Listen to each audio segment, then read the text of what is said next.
ಆತ್ಮೀಯ ವಿದ್ಯಾರ್ಥಿಗಳಿಗೆ 10ನೇ ತರಗತಿ ಪ್ರಥಮ ಭಾಷೆ ಸಿರಿ ಕನ್ನಡ ತರಗತಿಗೆ ತಮ್ಮೆಲ್ಲರಿಗೂ ಆತ್ಮೀಯವಾಗಿ ಸ್ವಾಗತಿಸುತ್ತಿರುವ ನಾನು ರವಿಶಂಕರ ಮೂರ್ತಿ KR, ಕನ್ನಡ ಭಾಷಾ ಶಿಕ್ಷಕರು, ಬಾಲಕಿಯರ ಸರ್ಕಾರಿ ಪದವಿ ಪೂರ್ವ ಕಾಲೇಜು ಪ್ರೌಢಶಾಲಾ ವಿಭಾಗ, ಹೊಳೆನರಸೀಪುರ, ಹಾಸನ ಜಿಲ್ಲೆ.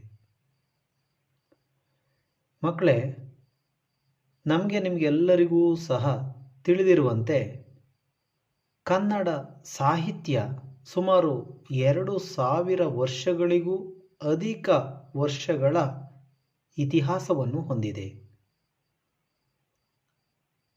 ಇಂತಹ ಕನ್ನಡ ಭಾಷೆ ಅನೇಕ ವಿಭಾಗ ಕ್ರಮಗಳನ್ನು ಹೊಂದಿದೆ ಅಂತ ಹೇಳಿ ಅನೇಕ ವಿದ್ವಾಂಸರು ವರ್ಗೀಕರಣವನ್ನು ಮಾಡಿದ್ದಾರೆ. ಅಂತಹ ವಿಭಾಗ ಕ್ರಮಗಳು ಯಾವುವು ಅನ್ನೋದನ್ನು ಪಟ್ಟಿ ಮಾಡ್ತೀರಾ? ನೀವು ತುಂಬ ಜಾಣರಿದ್ದೀರಿ, ಸಾಹಿತ್ಯದ ಬಗ್ಗೆ ಹೆಚ್ಚಿನ ವಿಚಾರಗಳನ್ನು ತಿಳ್ಕೊಂಡಿದ್ದೀರಿ. ಹೇಳಿ ನೋಡೋಣ.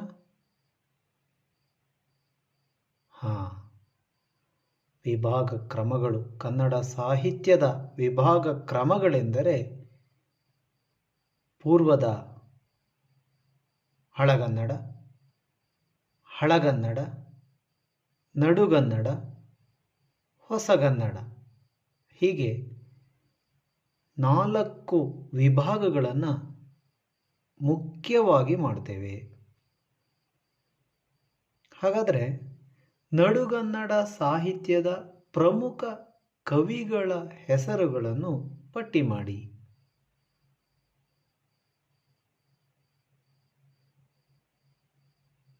ಯಾರು ಹೇಳ್ತೀರಿ? ನೋಡಿ, ಸ್ವಲ್ಪ ಯೋಚನೆ ಮಾಡಿ. ಗುಡ್. ಹರಿಹರ, ರಾಘವಾಂಕ, ಕುಮಾರವ್ಯಾಸ ಇವರೇ ಮೊದಲಾದ ಮಹಾನ್ ಕವಿಗಳು ನಡುಗನ್ನಡದಲ್ಲಿ ಕನ್ನಡ ಸಾಹಿತ್ಯವನ್ನು ರಚಿಸಿದ್ದಾರೆ. ಕನ್ನಡ ಸಾಹಿತ್ಯದ ಮೇರು ಕವಿಗಳಲ್ಲಿ ಇವರು ಕೂಡ ಪ್ರಮುಖರಾಗಿದ್ದಾರೆ. ಆದರೆ ಮಕ್ಕಳೇ, ಇನ್ನೊಂದು ಪ್ರಶ್ನೆಯನ್ನು ನೋಡೋಣ.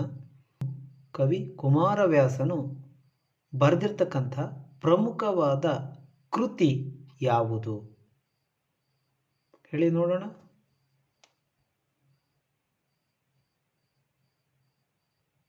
ಸ್ವಲ್ಪ ಗಮನಿಸಿ. ಹೇಳ್ತೀರಿ? ಹೇಳಿ, ನಿಮಗೆ ಗೊತ್ತಿದೆ ಹೇಳಿ. ನೋಡಿ, ಕರ್ನಾಟ ಭಾರತ ಕಥಾಮಂಜರಿ. ಕವಿ ಕುಮಾರವ್ಯಾಸನು ರೂಪಕ ಸಾಮ್ರಾಜ್ಯದ ಚಕ್ರವರ್ತಿ ಎಂಬ ಬಿರುದನ್ನು ಹೊಂದಿದ್ದು, ಈತ ಕರ್ನಾಟ ಭಾರತ ಕಥಾಮಂಜರಿ ಎಂಬ ಕೃತಿಯನ್ನು ಭಾಮಿನಿ ಷಟ್ಪದಿಯಲ್ಲಿ ರಚಿಸಿದ್ದಾನೆ.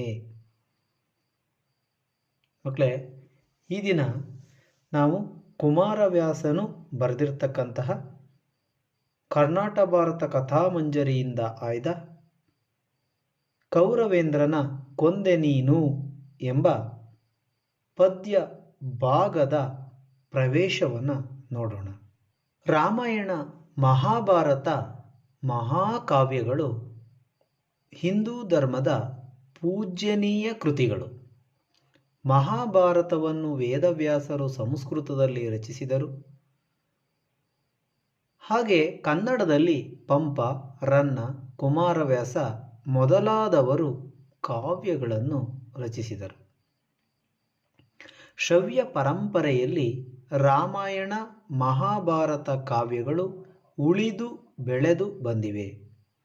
ಉತ್ತಮ ಗುಣ ಸ್ವಭಾವಗಳನ್ನು ರೂಢಿಸಿಕೊಳ್ಳದ ವ್ಯಕ್ತಿ ಎಷ್ಟೇ ಶೌರ್ಯ, ಸಾಹಸ, ವೀರತನವನ್ನು ಪಡೆದಿದ್ದರೂ ಸ್ವತಃ ಅವನಿಗಾಗಲಿ ಅವನ ಹಿರಿಯರಿಗಾಗಲಿ ಯಾವುದೇ ಉಪಯೋಗವಿಲ್ಲ. ದಾಯಾದಿಗಳೊಳಗಿನ ದ್ವೇಷಾಸೂಯೆಗಳು ನಮ್ಮ ಮನವನ್ನು, ಮನೆಯನ್ನು ನಾಶಪಡಿಸುತ್ತವೆ ಎಂಬುದಕ್ಕೆ ಮಹಾಭಾರತ ಒಂದು ನಿದರ್ಶನ. ಕೃಷ್ಣ ಸಂಧಾನವು ದುರ್ಯೋಧನನ ಹಠದಿಂದ ತಿರಸ್ಕೃತವಾಗುತ್ತದೆ. ಯುದ್ಧ ಅನಿವಾರ್ಯವೆಂದಾಗ ಧರ್ಮ ಪಕ್ಷಪಾತಿಯಾದ ಕೃಷ್ಣನು ಭೇದ ತಂತ್ರವನ್ನು ಬಳಸಿ ಕರ್ಣನಿಗೆ ಜನ್ಮ ರಹಸ್ಯವನ್ನು ತಿಳಿಸುತ್ತಾನೆ.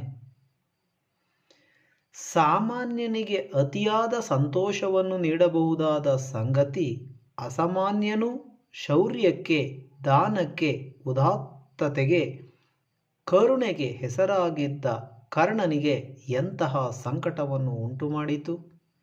ಅವನ ಸ್ವಾಮಿನಿಷ್ಠೆಯ ಮುಂದೆ ಶ್ರೀಕೃಷ್ಣನೊಡ್ಡಿದ ಪ್ರಲೋಭನೆ ಹೇಗೆ ವ್ಯರ್ಥಗೊಂಡಿತೆಂಬುದನ್ನು ಇಲ್ಲಿ ತಿಳಿಸಲಾಗಿದೆ.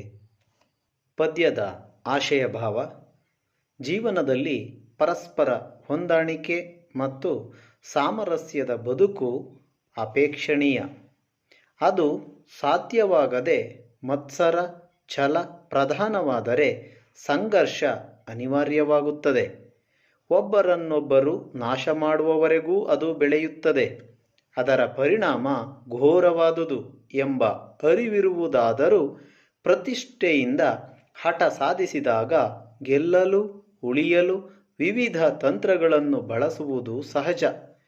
ಶತ್ರುವಿನೊಂದಿಗೆ ಸಮರಕ್ಕಿಳಿದು ಕಾದಾಡುವ ಮುನ್ನ ಶತ್ರುಬಲದ ವಿವಿಧ ಆಯಾಮಗಳನ್ನು ಶಮನಗೊಳಿಸಿದಾಗ ಗೆಲುವು ಸಾಧ್ಯ ಎಂಬುದು ಒಂದು ರಾಜತಂತ್ರ. ಅದರಂತೆ ಧರ್ಮ ಪಾಂಡವರ ಪರವಿದುದರಿಂದ ಶ್ರೀಕೃಷ್ಣ ಕೌರವರ ಪಕ್ಷದ ವೀರ ಕರ್ಣನ ಜನ್ಮ ರಹಸ್ಯವನ್ನು ಹೇಳಿ ತನ್ನವರಿಗೆ ಆತನಿಂದ ಅಪಾಯವಾಗದಂತೆ ಮಾಡುವ ಹೃದಯ ವಿದ್ರಾವಕ ಸನ್ನಿವೇಶ ಕೌರವೇಂದ್ರನ ಕೊಂದೆ ನೀನು ಎಂಬ ಈ ಪದ್ಯಭಾಗದಲ್ಲಿ ಧ್ವನಿತವಾಗುತ್ತದೆ. ಪಾಂಡವರ ರಕ್ಷಣೆಗೆ ನಿಂತ ಕೃಷ್ಣ ಒಂದು ಕಡೆ, ಸ್ವಾಮಿನಿಷ್ಠೆಗೆ ಬದ್ಧನಾದ ಕರ್ಣ ಇನ್ನೊಂದು ಕಡೆ. ಪ್ರಲೋಭನೆಗೆ ಒಳಗಾಗದೆ ಅಸಹಾಯಕನಾದ ಸ್ಥಿತಿಯಲ್ಲಿ ನೋವು ಸಂಕಟದಿಂದ ಬಳಲುವ ಕರ್ಣನ ವ್ಯಕ್ತಿತ್ವದ ಹಿರಿಮೆ ಇಲ್ಲಿ ಬಿತ್ತರಗೊಂಡಿದೆ. ಪೂರ್ವಕಥೆ: ಧರ್ಮರಾಯನ ಮಯನಿರ್ಮಿತ ಅರಮನೆಯಲ್ಲಿ ಅವಮಾನಿತನಾದ ಕೌರವನು ಧರ್ಮರಾಯನನ್ನು ದ್ಯೂತಕ್ಕೆ ಆಹ್ವಾನಿಸಿ ಜೂಜಾಟದಲ್ಲಿ ಸೋಲಿಸುತ್ತಾನೆ. ದ್ಯೂತದ ಪಣದಂತೆ 12 ವರ್ಷ ವನವಾಸ, 1 ವರ್ಷ ಅಜ್ಞಾತವಾಸವನ್ನು ಯಶಸ್ವಿಯಾಗಿ ಮುಗಿಸಿ ಬಂದ ಪಾಂಡವರು ತಮ್ಮ ಪಾಲಿನ ರಾಜ್ಯವನ್ನು ಕೇಳುತ್ತಾರೆ. ಅಜ್ಞಾತವಾಸವು ಪೂರ್ಣವಾಗಿಲ್ಲ ಎಂಬ ನೆಪವನ್ನೊಡ್ಡಿ ಕೌರವನು ರಾಜ್ಯ ನೀಡಲು ನಿರಾಕರಿಸುತ್ತಾನೆ. ಸಂಧಾನದ ಮುಖೇನ ರಾಜ್ಯವನ್ನು ಮರಳಿ ಪಡೆಯುವ ಪ್ರಯತ್ನದಲ್ಲಿ ಧರ್ಮರಾಯ ಕೃಷ್ಣನನ್ನು ಸಂಧಿಗಾಗಿ ಕಳುಹಿಸುತ್ತಾನೆ. ಕಪಟ ನಾಟಕ ಸೂತ್ರಧಾರಿಯಾದ ಶ್ರೀಕೃಷ್ಣ ಸಂಧಿಯ ನೆಪದಲ್ಲಿ ದುರ್ಯೋಧನನ ಬಲವನ್ನು ಕುಗ್ಗಿಸುವ ಸಲುವಾಗಿ ಮೊದಲು ವಿದುರನಲ್ಲಿಗೆ ಬರುತ್ತಾನೆ. ಇದರಿಂದ ಕುಪಿತನಾದ ಕೌರವ ವಿದುರನನ್ನು ತುಂಬಿದ ಸಭೆಯಲ್ಲಿ ಹೀಗಳೆಯುತ್ತಾನೆ. ಸಿಟ್ಟುಗೊಂಡ ವಿದುರ ಅಪ್ರತಿಮವಾದ ತನ್ನ ಬಿಲ್ಲನ್ನು ಮುರಿದು ಯುದ್ಧದಿಂದ ವಿಮುಖನಾಗುತ್ತಾನೆ. ಸಂಧಿ ವಿಫಲಗೊಳ್ಳುತ್ತದೆ. ಯುದ್ಧವೇ ಸಿದ್ಧ ಎಂಬ ತೀರ್ಮಾನಕ್ಕೆ ಬರಲಾಗುತ್ತದೆ.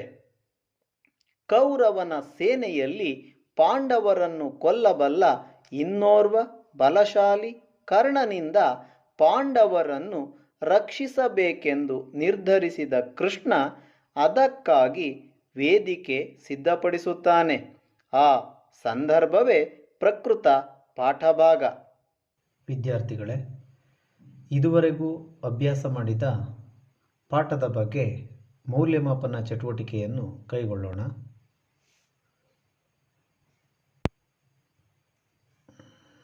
ಒಂದನೇ ಪ್ರಶ್ನೆ: ಹಿಂದೂ ಧರ್ಮದ ಪೂಜ್ಯನೀಯ ಗ್ರಂಥಗಳು ಯಾವುವು? ಎರಡನೆಯ ಪ್ರಶ್ನೆ: ಧರ್ಮರಾಯನನ್ನು ದ್ಯೂತಕ್ಕೆ ಆಹ್ವಾನಿಸಿದವರು ಯಾರು? ಮಹಾಭಾರತವನ್ನು ಸಂಸ್ಕೃತದಲ್ಲಿ ರಚಿಸಿದವರು ಯಾರು? ಈ ಗೃಹಪಾಠವನ್ನು ಪೂರ್ಣಗೊಳಿಸಿಕೊಂಡು ಬನ್ನಿ. ಮಕ್ಕಳೇ, ಇಂದಿನ ತರಗತಿಯಲ್ಲಿ ನಾವು ಕೌರವೇಂದ್ರನ ಕೊಂದೆ ನೀನು ಪದ್ಯದ ಪ್ರವೇಶ, ಆಶಯ, ಪೂರ್ವಕತೆ ಅಭ್ಯಾಸ ಮಾಡಿದೆವು. ಮುಂದಿನ ಭಾಗದಲ್ಲಿ ಉಳಿದ ಪದ್ಯಗಳನ್ನು ಅಭ್ಯಾಸ ಮಾಡೋಣ.